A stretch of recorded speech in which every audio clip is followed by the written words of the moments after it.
पैसों की लालच। A real story. यह कहानी 19 साल के अंकित की है। अंकित का 1 साल पहले दिल्ली के कॉलेज में एडमिशन हुआ था। वह एक छोटे शहर से आता था और उसके परिवार की हालत पैसों के मामले में कुछ अच्छी नहीं थी। इसके लिए अंकित के पास कुछ ज्यादा पैसे नहीं थे और वह बहुत बड़ा आदमी बनना चाहता था। इसके लिए वह कॉलेज में पढ़ाई करने के साथ साथ एक नौकरी भी करता था। इससे केवल अंकित के रहने खाने पीने का खर्चा निकलता था और उसके साथ में पढ़ रहे उसके कॉलेज के दोस्त बाहर रहने खाना खाने घूमने जाया करते थे। इसलिए पैसों की कमी होने कारण अंकित कभी उनके साथ बाहर घूमने जा ही नहीं पाता था। एक दिन अंकित के कॉलेज के दोस्त ने उसे एक आदमी से मिलवाया और वह आदमी एक ब्रोकर था जो लोगों से पैसे लेकर उनके पैसे 1 महीने बाद डबल कर देता था। इसके बाद अंकित जब उस आदमी से मिला तो उसे पैसे जल्दी कमाने का तरीका मिला। फिर अंकित ने अपने रिश्तेदार से झूठ बोलकर उससे 50,000 रुपए का कर्जा ले लिया।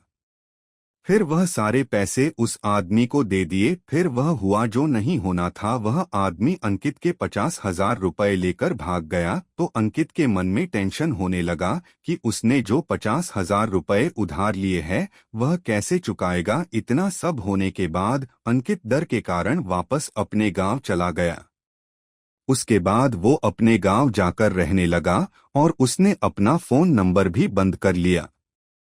फिर अंकित एक दिन टीवी देख रहा था, तब उसको टीवी अपने आप चालू बंद होने लगा। उसके बाद वह उठकर जब टीवी के पास गया तो टीवी अपने आप जोर से फट गया। फिर उस टीवी में आग लग गई और अंकित ने उस टीवी के ऊपर जल्दी से पानी डाला। लेकिन उसके बाद उसके कमरे में धुआं धुआं हो गया और उस धुएं के अंदर अंकित को एक आदमी की काली परछाई दिखी, जिसे देखकर अंकित बहुत डर गया। अंकित ने डरते डरते पूछा, कौन है वहां पर, कौन है? लेकिन उसके बाद अंकित को वहां से कोई जवाब नहीं मिला, सिर्फ दिखी तो 2 लाल आंखें जो धीरे धीरे अंकित की ओर आ रही थी। अंकित यह सब देखकर बहुत डर गया और फिर वह अपने कमरे से निकलकर छत की ओर भागा। लेकिन वह काली परछाई धुएं के साथ साथ अंकित के पीछे ही आ गई। धीरे धीरे उस परछाई में ऐसे अंकित को एक चेहरा दिखने लगा। वह चेहरा बहुत सफेद हो गया था, जैसे कि किसी ने उस चेहरे को जमा दिया। उसकी आंखें बहुत लाल थी और इसे देखकर अंकित बहुत डर गया था। फिर वह बूढ़ा आदमी अंकित की ओर आने लगा। जैसे जैसे वह बूढ़ा आदमी अंकित की तरफ आ रहा था वैसे वैसे ही अंकित डर के कारण पीछे चला जा रहा था। अंकित बहुत डर गया था। जैसे जैसे अंकित पीछे चला जा रहा था, इतने में है अंकित का पैर किसी चीज के ऊपर फिसला और वह छत से नीचे गिर गया। उसके बाद अंकित को जब होश आया तो उसने देखा कि वह हॉस्पिटल में था। उसकी रीढ़ की हड्डी और दोनों पैर टूट चुके थे।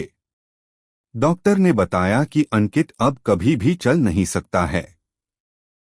फिर अंकित ने अपनी मां को हॉस्पिटल में बुलाया और उनको कुछ ऐसा बताया जिससे वह सुनकर दंग रह गई। वह बुढ़ा आदमी पिछली रात दिखा था और कोई नहीं जिससे अंकित ने 50,000 रुपए उधार लिए थे, वही आदमी था। वह बूढ़ा आदमी बहुत ही अच्छा इंसान था और वह अंकित को अपने पोते की तरह प्यार करता था। फिर अंकित ने उस बूढ़े आदमी से मदद मांगी तो उसने 30 दिन के लिए अंकित को 50,000 रुपए उधार दे दिए थे। लेकिन पैसा गंवाने के बाद अंकित किसी को बिना कुछ बताए वापस गांव चला गया था।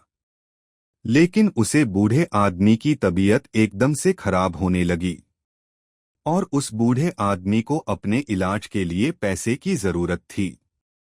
उसने अपना इलाज तो करवा लिया, लेकिन वह अपने घर का किराया दे नहीं पाया था। इसी कारण से उसको उसके मकान मालिक ने घर से बाहर निकाल दिया। वह बूढ़ा आदमी एक रात भी दिल्ली की सर्दी झेल नहीं पाया और वह फुटपाथ के ऊपर मर गया। उस बूढ़े आदमी का कोई रिश्तेदार नहीं था।